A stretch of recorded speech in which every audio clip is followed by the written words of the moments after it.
All right. So as Lanny said, I think we're going to get started with the Salzedo. Now I have to say that uh, I've had really busy couple of weeks here, so I haven't really had a chance to get back at this. But believe it or not, at one point in my life, I actually could play through this thing.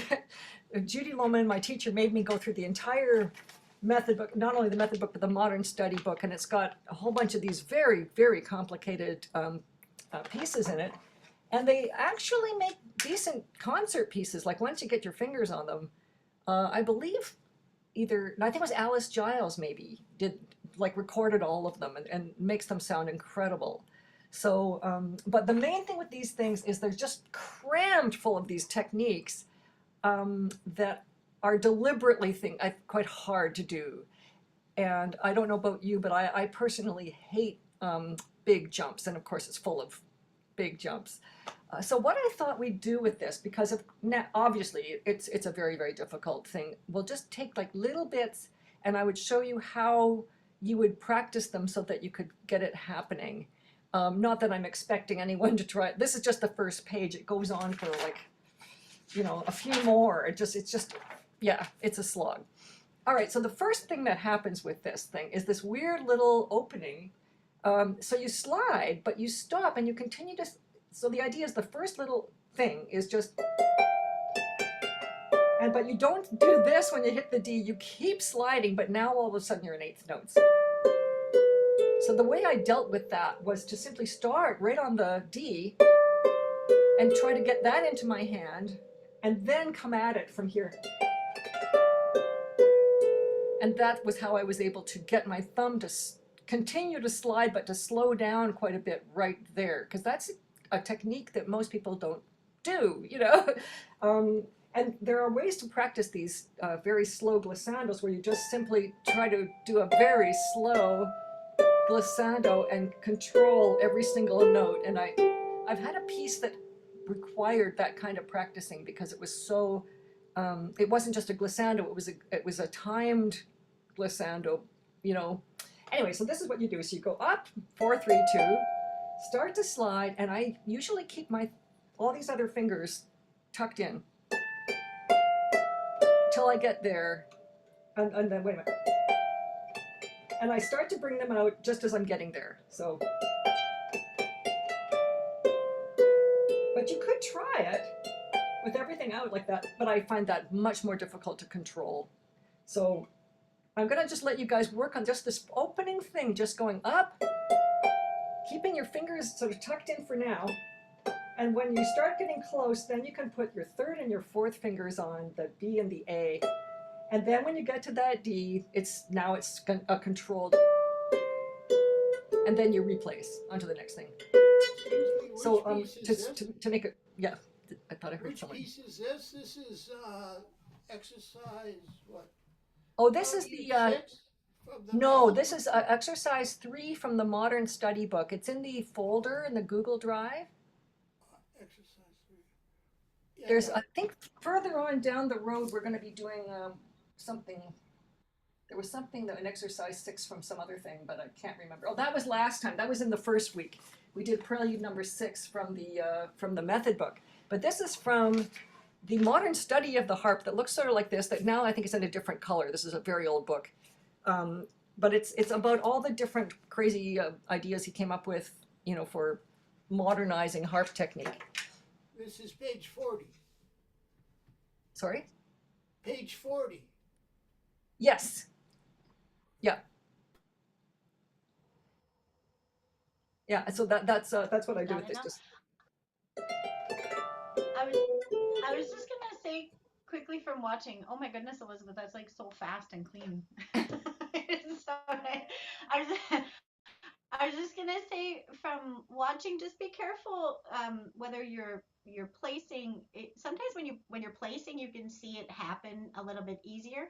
But Elizabeth was saying that she keeps her hand closed, and that keeps like this from happening, that squeezing with your pinky.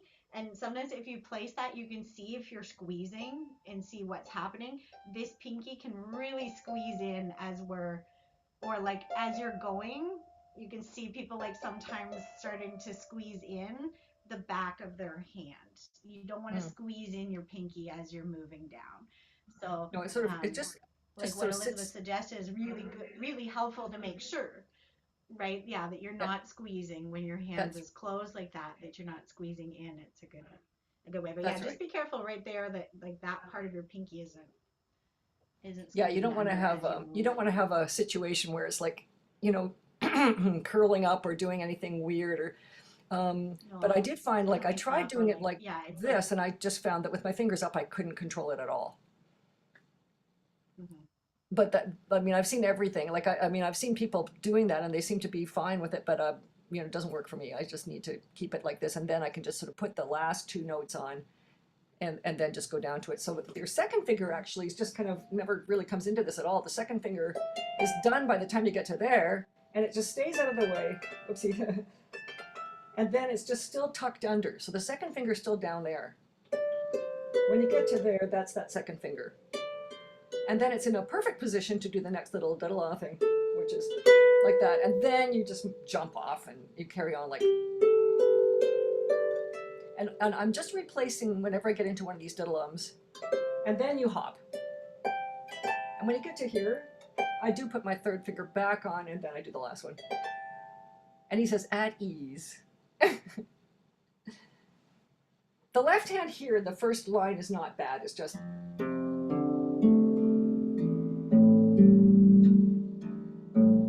then. So there's a lot of, like, in the bottom, it's just going down from this note in the bottom to that one to that one. It's just a straight line, F, E, D. And then once you've done the third bar in the left hand, they're all just D's and A's. D, A, and then together, and then another. They're all the same two notes just going up.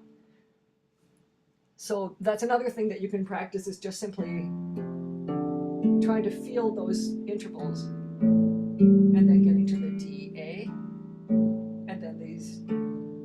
And when I do that kind of a jump, again, everything's closing like this. Leave my hand in that fist, move over, and then just open them. So they're just looking, if I do it from the right hand. I'm not coming up and doing this, I'm just leaving everything, moving over, and opening up again.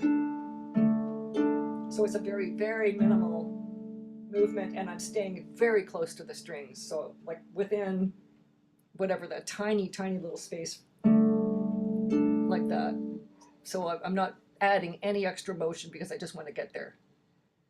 And it's 126. I did put a link to a recording. There's a young man at Rice University just playing the heck out of this piece. I couldn't find the one with Alice Giles. I looked and couldn't find it, but I know I did hear it on YouTube. I'm just going to see what 126 is, which is kind of, I know, like Salzato's markings were always crazy. So it's like da da da, like da da da da da da da da da da da da da. You're like, forget it, right? Okay, but we're not obviously gonna do that. So the other thing, so you're finishing up with this thing, and then you just replace and you hop off, and that's another whole thing. Just doing these, and then you carry on. Replace. So that's the first line. Now, I'm going to just skip into the second line because there's something that when I did it, I didn't know this little technique, but I picked it up much, much later. So when you have a thing like this, that's great. I use it all the time. But what you can also do, which I think we picked up from the Renier book maybe a year ago, is that you can bring your second finger over so that you can actually place, because they're exactly the next note down. Place like that. And I didn't do it that way when I was a student. I just jumped every time. But this is a very handy dandy little tool, and I use it for a lot of different pieces where that kind of thing comes up. There's an Orange Sonata that this is really good for. So you just put 3 fingers on, you pull the middle one off first, and then you just slide. And then you finish off with your last one. Then you just move down to the note below where you just were, or you can bring that second finger over like that, and you're on. And then, of course, you have to remember your foot. So you start off F sharp, and then F natural. Then you do have to come off because you're coming back to the same string. But this one, you have all 4 fingers involved.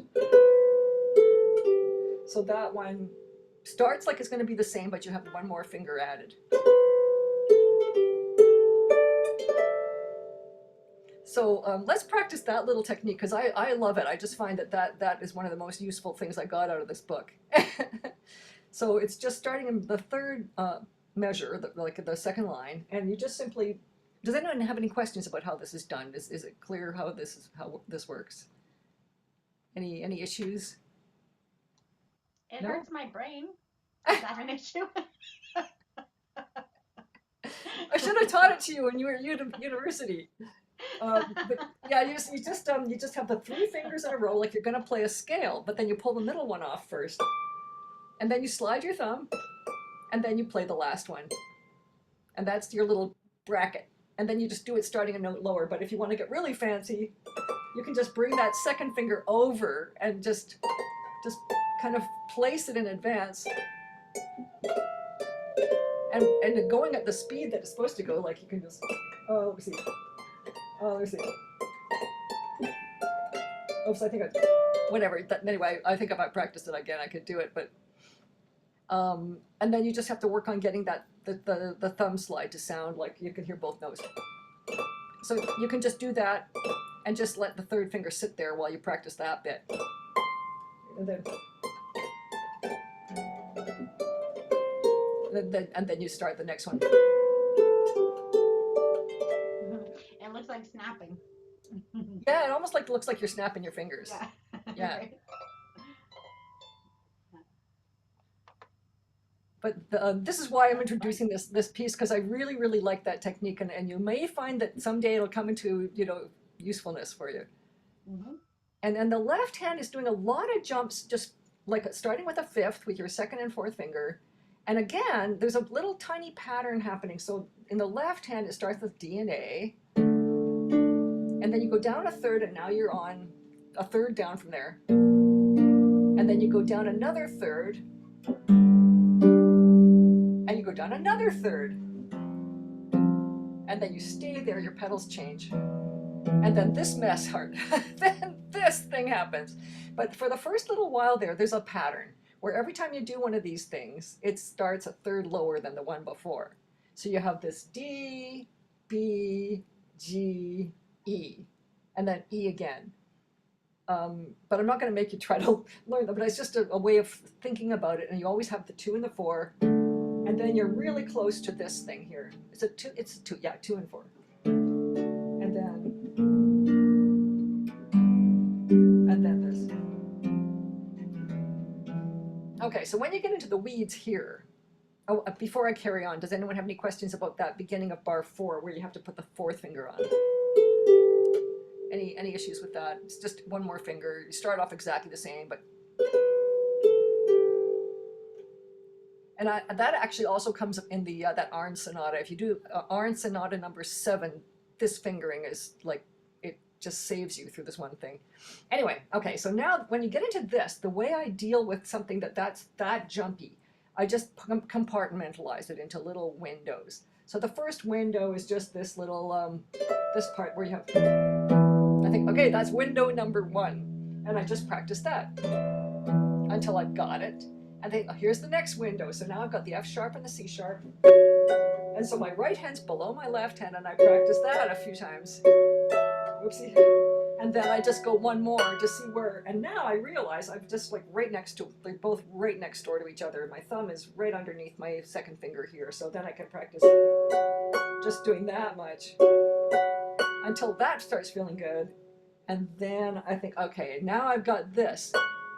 So I'm starting the next window at the end of the last window, so it can all eventually connect up. And then I just do that much a few times, just kind of getting used to how far apart that is. And the same thing for the next one. And then I start putting those together.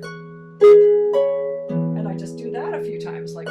And once that starts to feel like, okay, it's not crazy, then the last thing is just this. And this one, the last one is together. So you have single fourth finger, and then you put all that at the same time, and then you'll just let it vibrate. And that would probably take about a week of just doing it like that, and then the whole thing would just come together. Um, and then I'll just sort of tackle the last two lines, and then we'll move on to the more fun piece. And this is just a great way of practicing these quick little, and it's got a little accent. And then again, just practicing these little things about turning around on like 3, 4, 3, 2, 1 is tricky. And when I do that, I just keep my thumb down because I'm kind of bracing my hand here. That seems to help me. If I have it up here, I feel like I'm going to get stuck. Or my third finger will not come off. But if I put my thumb on top, somehow it works. And trying to get it even. So that's one of those things when you practice these, just trying to get it really, really even. And then you hop, hop, hop, hop, hop, hop, hop. And then the foot pedal, here, the foot pedal, you start with the G natural in the left hand. And when you come back, you have to touch that G because you're going to do a G sharp. So you have this, you grab these and touch, and you just make sure you've dampened that note so that the G sharp pedal isn't going to make it go boing. So you have this. And then, that's right, that is weird. There's a lot of weird harmonies. And then he jumps way up here, and you're going.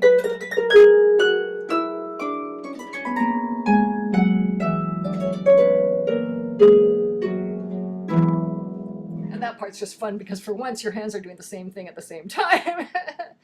Anyway, that's just it's just like this pile of technique in one page. So, yeah. My favorite part actually of this whole of this whole line is where he asks to muffle the 4 to change the G sharp. Yeah. In the second bar of that line. Yeah. That is incredibly difficult for me to reach. Well, it's not that difficult to reach, but it is a big reach, and it's a lot of nice slow exercise to just comfortably just relax on that chord. So that's actually a really nice thing to practice. Yes. Just very slowly, and then just that stop. He uses that technique a lot to hide pedal changes. There's the girl with the flaxen hair has a thing like that where there's a pedal change that can be noisy, and there's a thing where you do the little dampening. And I know Sasha Bullet is all about the dampening. Like you can see his fingers just damp, damp, damp, damp, damp, damp, damp, damp. It's amazing. And Catherine Siochi too. They're both so clean. Yeah, but it takes some practice. Yeah, and learning how to like just touch it, not to play it, not to stop on it. Just as soon as you touch it, it's gone. And, yeah, it's nice. Are there any questions about this before we move on? No? Okay. You don't want to do it again? This is such a great exercise. How to torture the students, right? But this is actually a really, really, it's an excellent book, and it's got all these guidelines about how to do all the modern techniques that he came up with. And then all these really wild and crazy preludes. And even if you don't want to play them, if you can I wish I could find that Alice Giles recording because it's really remarkable. It's just so good. Anyway, all right. They're really nice.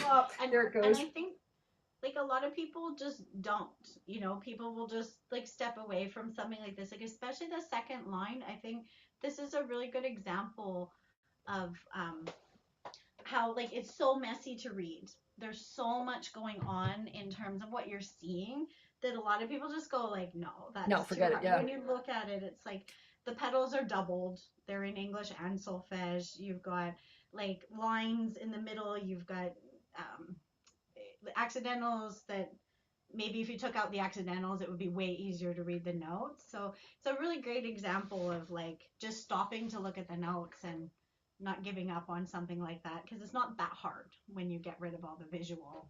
Yeah. I mean, I can't believe I actually played. I went through the entire book and played them all. Like I still can't believe I did it. Yeah, like when you just like I had no choice.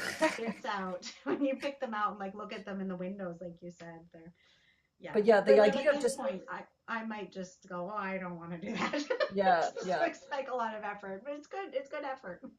Yeah, and that, so the way, if you're ever stuck having to do something like that, where you have to learn something really complicated and your brain is going, I'm sorry, I just cannot, then you just take those little windows and you just do what's in the little window until you've got that much, and you just move the window over just by a smidge, and then you just do what's in that little window, and then you kind of tie them together. And believe it or not, your brain finally does go, okay, I got this, I got this. But that's the only way you can feed it in. At least certainly mine, I won't, it just won't take any more, then it just throws it all out the other end and it's gone. Anyway, speaking of trying to learn, so this Danza #1 was like the tarot piece in the Harp Column magazine, and I just thought it's such a cute little piece, and again, it covers the sort of the technique of jumping, where you really cannot place, it's just too far. So it starts off not bad, and then it's got that jumpy page. And that could even be done as a duet. I think it's the kind of thing where if you wanted to play just like the easy part and then have a friend just play the little doo-wop parts in the top there, that would be a fun duet. Anyway, so all right, so shall we just sort of dive into this thing?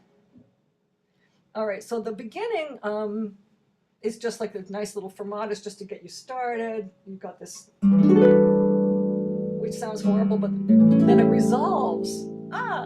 And then I'm assuming it's got to be a slow dance because of this jumpy part in the end. So I'm going to just make this assumption.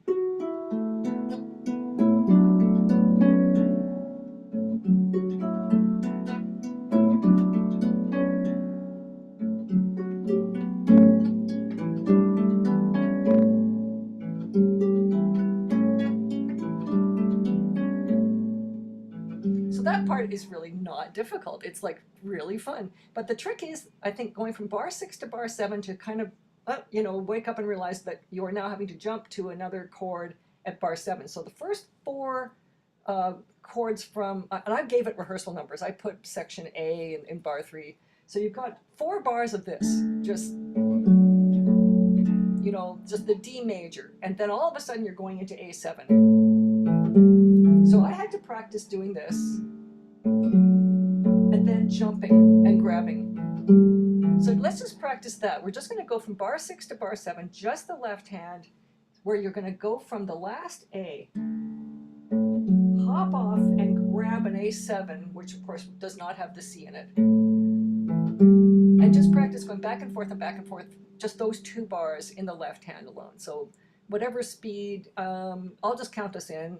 So 1, 2, 3, 4, 1, 2, and 3, 4, 1, 2, and 3, 4, and then we'll just do it again. 3, 4, 1, 2, and 3, 4, 1, 2, and 3, 4, and maybe one more time, and then we'll go on to try to put it together a little bit.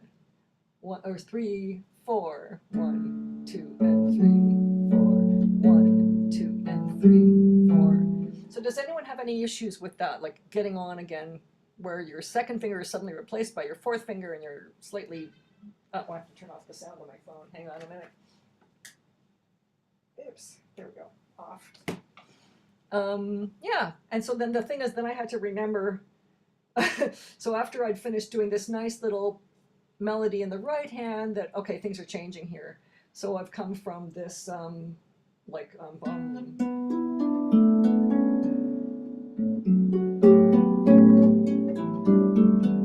then thinking, what's the difference here? So the first one, when you come from, it's an A, B, and all of a sudden it's a B, C. But you're still coming back to that middle C all the time. So you've got this middle C character. It's kind of going between the B and the C. So the first time is the B, A, B, and then it's to the C, back to the A, B, C, and then it goes back to the C again. So the C happens twice, where you're going B, C, and then B, C. So there's 2 different changes in what you're having to recognize there. Okay, so then I'm going to just sort of take up where I left off. So this is now in bar 11, and the same thing happens where you have 4 bars of this D major and then 4 bars of the A7 for quite a while. So we have this thing coming into bar 11. I'm going to count myself in, and you can all join in. 1, 2, 3, and 4, and 1,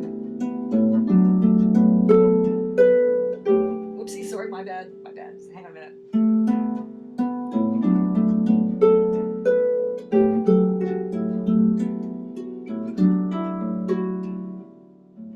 And what I just did there, I just want to point out how I got through that little thing. So you're coming up to a thumb here on your A. Then you have to just hop it, but then I put my second finger on as well, so I was ready for the next one as well. So the right hand is going to the thumb and thumb again, but already with the second finger on. And then you got all these in your back. That part's kind of obvious. And then you have this thing. Now he suggested going 2, 3, 4, but I kind of liked going to my thumb. So when I got there, I went to my thumb, but they're both fine. And then now you have to hop here. So when you get to bar 17, you just have to grab that 4, 3, 2, 1 right there. And I just thought of it as a G7 kind of a feeling. And then just adding the. So are there any issues with that little bit there? Okay, so yeah, we'll just play that little bit right there. And this is just before B, or sorry, I put in these rehearsal numbers. Just before bar 11, I'll just start that bar and I'll carry on from there. So 1, 2, this is bar 10, sorry. 1, 2, 3, 4.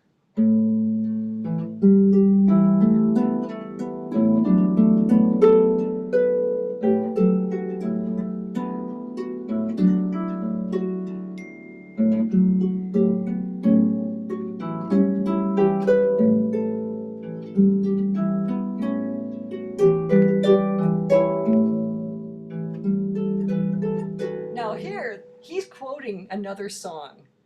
Lanny, do you know what the name of the song is? Is it the Mango Walk or something? Da da da da da da da. It sounds like Yellowbird to me. But it's not. It's the same kind of thing, though. But it's got that, yeah. I know that tune, and I was thinking, what is that? But we all know it. I'm sure we all know what that's. Yeah. So then he throws in this little quote. And he had a funny fingering there. I changed it. I went 1, 2, 3, 4, 1, 2, because the next time it comes back, that's what he does. So I thought, why do it differently? You know, just do it the same both times, and that way it's less confusing, you know. So I would suggest you go like this, jump, and then straight down until you run out of fingers, and then just go to the 2. And then same thing. But this time you add the third here. Now here, if you have a lever harp, you leave out that note because you're going to flip your G sharp there. But if you're playing a pedal harp, you just go to your thumb. And then, so this, the right hand, you can either roll it or not roll it. Like you can go like, or you could decide that you want to roll it. I kind of like it solid though. What do you think, Lanny? Solid or rolled?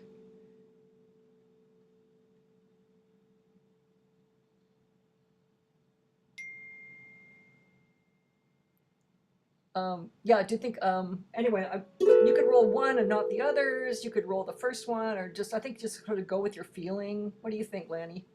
I like the most, but a little bit. So not rolled, not so cracked. I mean, we don't want that. I would just just not straight on, just a tiny little bit that you can hear each of the notes. Yeah. So.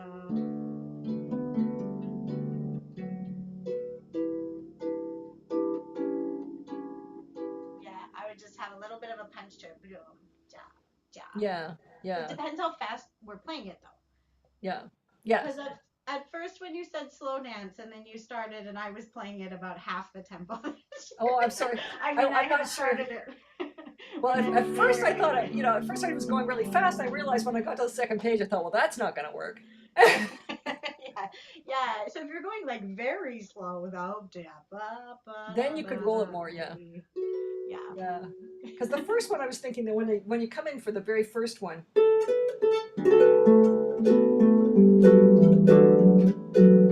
maybe this Yeah, I like that. Maybe not this one. Maybe this one though.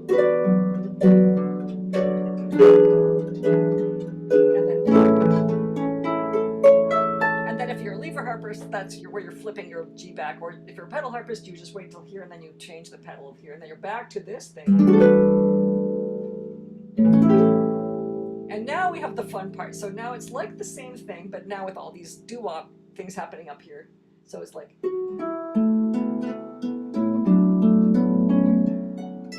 Now here, so what I did with this was I just took each one of these little bits that he added and did them separately. So I just went, and then I did that a few times and then tried the jump. So I went, jump. And what I found is if I only aimed for the part that you can get easily, just the F and the C, and then worried about my fourth finger after that. So I just got that far and looked for that little tiny there, and then once I'm on there, then I'll add my bottom finger. So it's like then I was able to get it much more easily than if I tried to get all of them on at the same time. That seemed to work much better for me than, you know, making this massive jump and then trying to get all three fingers on. So that's what anyway. So then I got to the next one. And again, luckily, they're almost the same two notes. They're just one note higher, but the same grabbing. And then you have da da da. And he said 2 3 1 2, which I kind of like.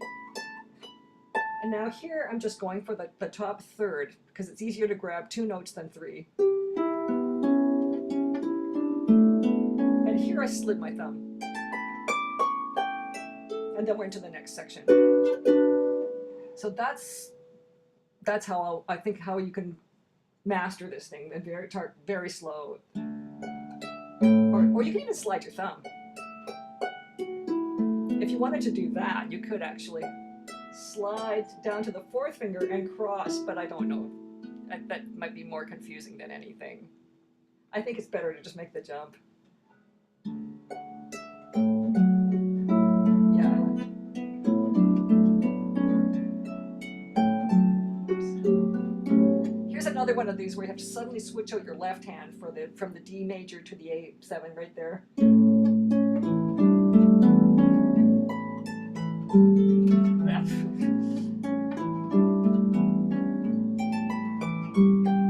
Now we're into this. So this is another one of those coordination things. So you start, you think, okay, left hand first, then right hand, then together. So I would just take that first section and play that together, just that half of the bar until I got like feeling it over and over again. And then once that's there, then I would carry on. So it's 1, 2, 3, 4, 1 and 2.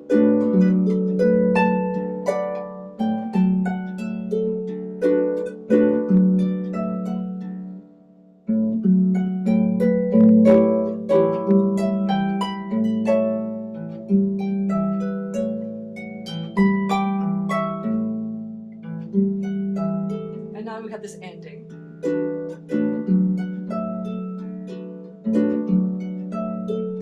Now here you could also do some rolling. Or you could go the other way around. And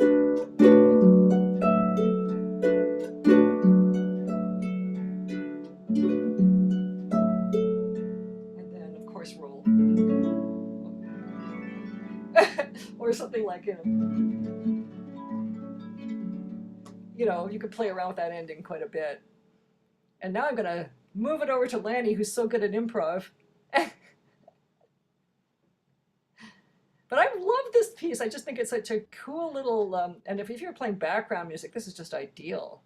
This is a fun. You could play this many times with lots of different. I mean, it's just such a the rhythm's familiar and like to the ear, maybe not to our hands if we haven't played it, but the rhythm's familiar and so is the melody. So basically, with this whole thing, we're just going back and forth with sort of basic chord changes.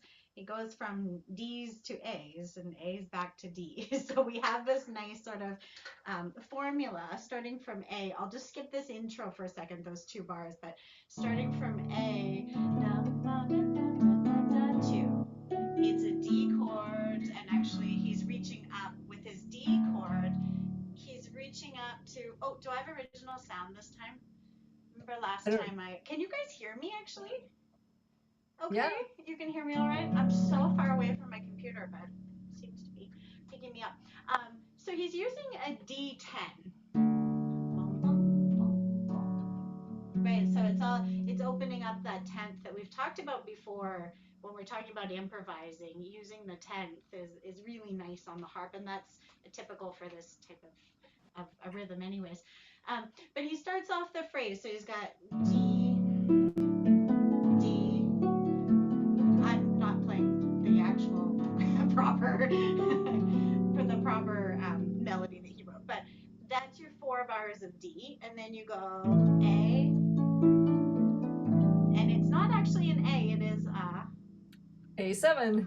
A7, exactly. So we've got this A7, 3, and then we're back to our D. Okay. So in terms of improvising, the very first thing to start with is to just play around with those chords right off the jump. Obviously, I'm not playing. I often just mess around with the melody as well because I just want to do what fits in my ear, not what I'm seeing on the page sometimes. So I might mess around with the melody, but the first thing we can do is really just sort of look at these chords and make up maybe just this kind of a piece doesn't work very well because it's got such a strong chord structure. Like just your basic triad is so strong here that we don't really want to mess around with doing, we sometimes talk about starting with scale patterns to do some, that works a little bit better with Celtic music, not in this kind of a case. I would start with chords. So I would start, if I were going to improvise an accompaniment to this, just to 1 and 2 and 3, 1 and 2 and 3. So it depends how fast we're going. That's pretty, if we're going 1, 2 and 3 and 4 and 1, 2. That's how fast I was going before, Elizabeth. 1 and 2 and 3 and 4 and 5.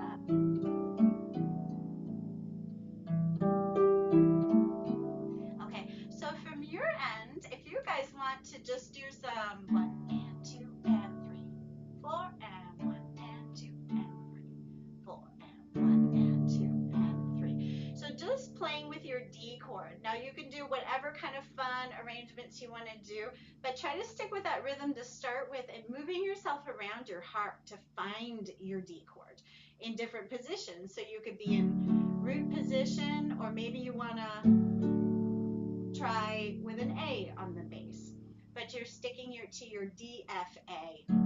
You can do it with one hand if you just want to do D.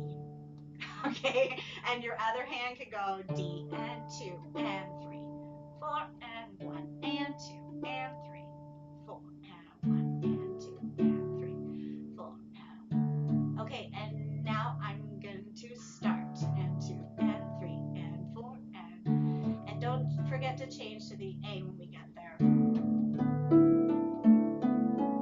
and 2, 4 and 1.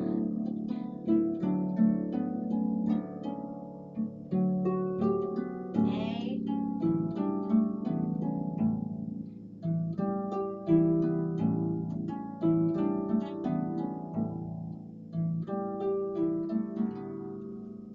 Okay, how was it? Did you want to keep going?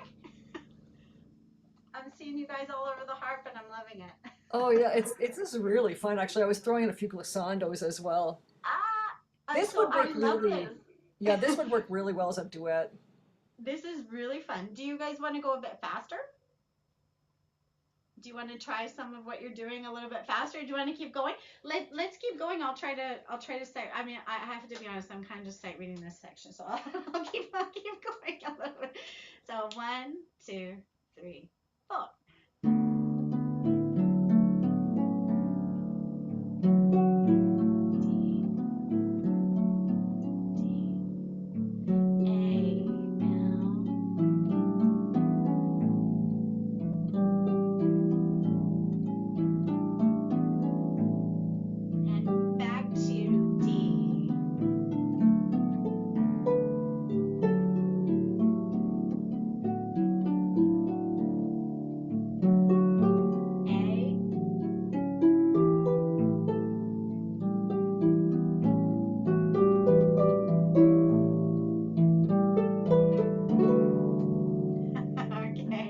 Okay, so when we got into this B section, let's just walk through it a little bit. From the B, we have a D chord.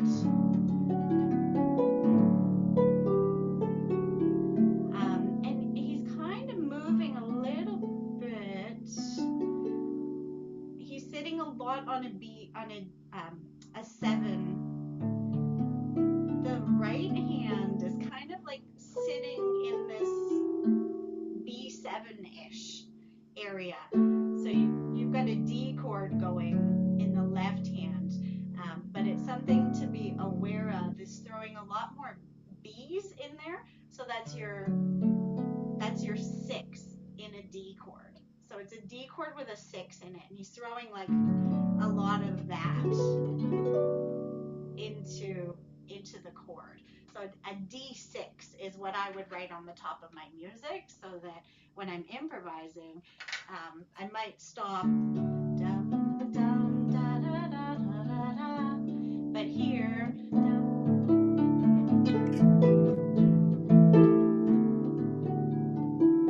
I'm putting that B in there so that I get that 6 feel. And it kind of happens through all 4 of those bars. There's a lot of B in the right hand. And then we get into your A, but if you look at bar 15, we have an A7. In the right hand, he has a C7. So he's basically playing an A9 is what ends up kind of happening. Then it resolves right after that. Like it's just like Yeah, that it beat goes just right back resolves. down. Yeah. So it's got this little passing and back to the A and down, and then back to the D at bar C. So yeah, that's something just to be aware of, because you're playing around, and then all of a sudden this right hand, if you're trying to improvise along with sort of the chord structure of the left hand, you need to be thinking in the harp about what's going on in the right hand too, because that chord structure obviously is stretching along the whole Actually, when I'm line. learning a thing like So would you this, like? yeah, what I did was I just also thought about like my hand was going into these shapes. So when I got to bar 15, I thought, oh, that's just a C7 shape, like just that's what I'm grabbing. And then the other one was this little G7. So it feels like a G7. It isn't because of this F sharp, but that's what my hand is saying to me, is that, oh, that feels like a G7, and so that's what I'm going for. So that it also comes back towards the end in bar 44, only it's up here. But it's the same thing. So there's some stuff that's very similar. Where is it? Oh yeah, so when it has this, like, it's the same as, over there. Like, just, there's your C, instead of being like there, it's here at the end. In the jumps, yeah. Yeah, so it's kind of like looking for, oh yeah, what he's done is just filled it in underneath with a few more chords, but it's the same notes if you just look at the top of it. That's right. Yeah. Yeah, it makes those jumps a lot easier. Yeah, when you know what you're jumping to. when you just know what chord is coming Yeah. through it. That's really good. Does anyone have any problems with the coordination of the hands at bar like 19, that little section in there where he's quoting the that sort of Jamaica, I think it's a Jamaican song. Hmm. Because I think that just putting the just getting that one in the middle there and then putting that thumb together with that one. So if you have problems with that, again, the old Windows thing works really well where you just take your little window pane and you put it right across there so you can see what's together with what. Hmm. Yeah, it is. Yeah, really like separating your eyes from the first, yeah, separating the first half, because Hmm. it is really tempting somehow to go left hand again.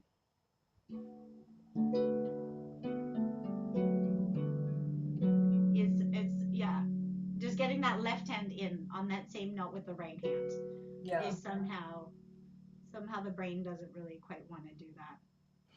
I've But been known to actually take my pencil and just put a little line between the two so I can see that they're together. yeah. And Elizabeth, what fingering are you using? You're For that just little doing scale one, there. two, three, four. Yeah, I'm just going through until I run out of fingers because it's the same when he comes back in 23, then you need to do that because you have that extra note in the bottom.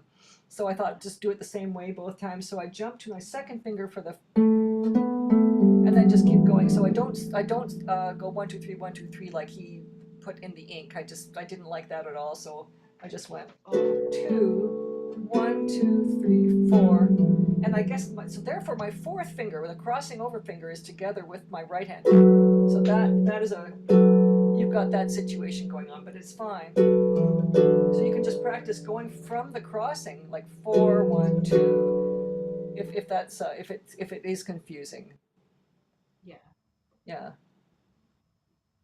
And of course, good old slow practicing helps a lot. The grandchildren are here, and I'm hearing all kinds of stuff going on out in the other room. Okay, that's Uh-oh. no, Yeah, it's I have all the good. It same just thing sounds like they're happening. either having fun or something. um, Now, did you want to I'm practice any of these jumps? wondering. Do you want to like go through some of the jumping bits? Like, because that's where I found it the hardest was just going from just getting from there. Like I would, that's how I would practice it is just going from bar 31 and just seeing how fast I can get back onto here. In fact, just seeing can I get from here to here? So my thumb is over here. I'm finishing up on my second finger on that F, and then trying to get there really really quickly. So like, and then just getting those top two. Just training the muscles to know how far I have to go. This is the kind of thing if I were going to play it a lot, I'd probably try to memorize it so I could just look at the strings. Yeah. Um, yeah, and like at this top, I think you just said that. Just like making sure that you're bouncing, you're bouncing right into that position from that top. So I'm at bar the same bar Elizabeth was just playing at 31. Um, did, I'm doing 2 3 1 2, but when I play my two, my thumb is halfway. Yeah, It's you're already halfway to bouncing the. towards it. It's almost at the C by this point. It's so far down already, so that I'm there to catch that. And then what was the? Oh, same thing up here. What did I just do when you were just playing? I think I came up and did 2 1 2 1 3 2. I did that instead. I did 2 1. So at bar 33, I did 2 1 3 2, and then I was doing the same thing. I was sort of halfway down the harp. Oh. I don't know if it makes that much of a difference, but yeah, bar 33, I did 2 1 3 2 on the Hmm. top scale. and then I was sort of somehow, if I'm doing my thumb, it just no, actually, I don't know why that felt better to me. It doesn't. No, no, no. The one feels better there. It's funny. I That's why I remember always put that. my fingerings in pencil because I change my mind constantly. Like Yeah. it's like I Yeah. think, oh, that's a great idea, and It the next day I'm looking at it going, it felt better for a moment. Oh no, it's the next one. it's the next one. Oh yeah, that one. It's I the went two, next one. three, It's one, two. another two. Yeah, Two, and then the ones launching down yeah, to catch it. Sorry, it was the next one, bar yeah, 35. 1, 2, 1, 2, and launching the one down. Mm, yeah, yeah. yeah, But I think these are it's good worth jumps. learning pieces that have lots of jumps because it's good to get a little more used to them because I really try to avoid them as much as I can. I really don't feel comfortable jumping, but um, sometimes you have to. You know, it's just one of those things where there are pieces that require it, and so it's good to just keep working on them and see if you can be a little less scared of them. As like I think it's because well, the harp is just like there's such a tiny little margin of error. Like if you miss, it's like it's just this one tiny little string, and if you miss it, you miss it. Where the piano, you know, you got this much room in that piano key, and you're still on the right note. Mhm.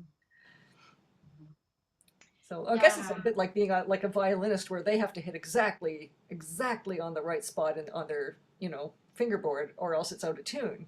At least for us, it doesn't change the tuning, yeah, just the wrong note. yeah, yeah, yeah, and it just means like, yeah, the hand position has to be in exactly the right positions. You don't Oh have yes, oh yes, an and the extra finger to elbows. grab that Yeah, key. in Yeah. fact, I wrote a little asterisk on my music for jumps. Keep your elbows up because what I found is if my elbow started to droop, I didn't do as good a jump. So if my Mm. elbow was nicely like where it belonged, I was able to get here a lot faster than if it was down. And that was particularly true of some of them more so than others. If my Mm. elbow was in the right position, it was a better outcome than if I was drooping. So sometimes those things that they tell you, put elbows up, it actually makes a difference. Yeah, yeah. No, it's good. I've actually been using my soundboard sometimes, like just before I need to play something that's like intense or big arpeggios or big jumps. Mhm. I've actually been using the soundboard. I don't know if you can see this, but I've just been kind of like relaxing. I've done it so many times in the symphony now that I think they probably think I'm like, what is going on with her? It looks really weird. But I'm like actually using the soundboard just to remind myself how it feels to let your your weight go on your hand, because I get so tensed up, especially when I'm gonna jump or I'm gonna play an arpeggio, and I'm 100% blocking myself Mm. with my biceps basically. Like I'm just blocking myself from getting up there because I tense up my muscles right away. Something difficult, it's that like fight or flight, right? So Yeah. I tense up my muscles. So I've had to actually just remind myself, okay, yeah, that's how it feels when your arms are just absolutely dead weight and you're just going for it. You're still going to use your muscles to get there. but Yeah. but yeah, I've just been using my harp as like a reminder of that's the harp's holding my body. I can let my that attention go. So The other yeah, thing that was it's really would really be very important. useful for any kind of jumpy piece like this is practicing it and trying to do it looking away, like trying deliberately not to look, or even closing your eyes Mm. and practicing jumps. So like for example, just thing here, just and then trying to just find it, like closing my eyes and see if I can almost, I was like one note out. So if you just keep trying and think, okay, I'm always too low or I'm always too high or, something like that, eventually you'd be able to do it just because it's like trial and error. Oh, I did it. I got it without looking. So that is a really helpful way to practice is either just darken the room so you can't see anything or just close your eyes or look away. Don't allow yourself to look and then find out whether you went too low or too high because you're probably going to miss it the first couple of times. And then realize like Mhm. if it's constant that you're always going too low, then you think, okay, I really have to adjust how I'm feeling this. So Mhm. that's a technique that I really should do more often because it does make you feel a bit more confident that you do know your heart better than you thought you did. Another Mhm. one you can do is just close your eyes and say, I'm just gonna play middle C and see if like one note too low. So I'm gonna close my eyes and try again. I hit it. So then just simply Ah. thinking, okay, I'm just visualizing myself playing middle C. I'm gonna close my eyes and I got it again. So then Ooh, just try that just for fun. It's just like, that's you know, just think, okay, middle C and see if you can just where you land.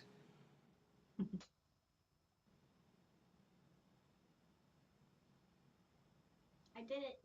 Yeah, isn't it funny how at first you can't believe that it really works, that you can actually know your muscles will know where that is. And it only works on your own harp, on your own room with your own bench. Because if you're at somebody else's harp on sitting on a different bench and it's not the same height, you're not going to hit it. Mhm. Mm-mm. No. Same with harmonics. You get this sort of muscle memory for your own harmonics on your own harp. You know, like I know where my middle C harmonic is, but if I'm on somebody else's harp, it's like gonna, you know, crash and burn. Mhm. Yeah. Anyone else have any good Mhm. tips about how to get to where you're going on the harp? Like, does anyone else do stuff like this where they practice in a darkened room or anything? My teacher always said to get the correct shape for the where you're jumping to. Yes, And have your I hands tend free. to do that, and that helps me. Then I look where the thumb note is or whatever. There's always one note of that next group that you want to concentrate on, and then you've got the shape already. So then it usually is correct. Yeah, absolutely. Yeah. Yeah. I always I always use that, the opening scene of The Matrix. Do you guys remember this? The very like way back when The Matrix first came out, and it was like all CGI. No one had ever seen this before. And the girl, I can't remember her name, but the lady main character, she's wearing her black leather, and she jumps up to do like a karate kick, and she just hangs in the air. She's got her feet out and her arms out, and she just like hangs there in the air in exactly the position she needs to be in. And then it starts going like it's all slow motion, and then it goes fast, and she's in this position to sort of like do this big karate kick on everyone. So I always say it's the Matrix lady. Like just hanging there waiting right in the right position, and then you land like pouncing. Yeah. Good. I also think of it like when you're landing an airplane, you have to have the flaps out, you know, so you don't crash into the runway. That's right. Landing gear is really important in the right spot. That's so true.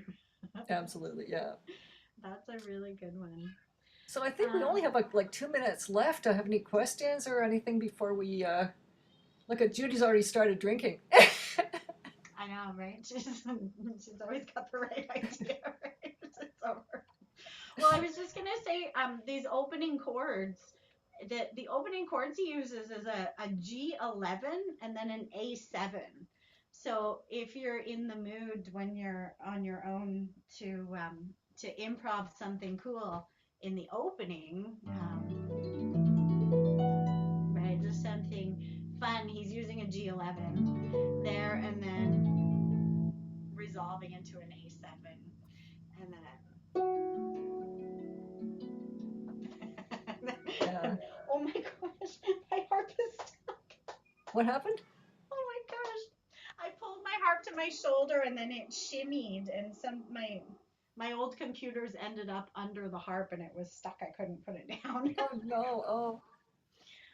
So I'm just Too going to much look and stuff see in what are this we room. doing the next. So the next one we're doing, well, we're going to be talking about strumming techniques. We're going to be looking at some of the stuff from Baroque flamenco, and I think you've got the girl in the red skirt, and there's a Galway girl. Is that right? Some other stuff like that.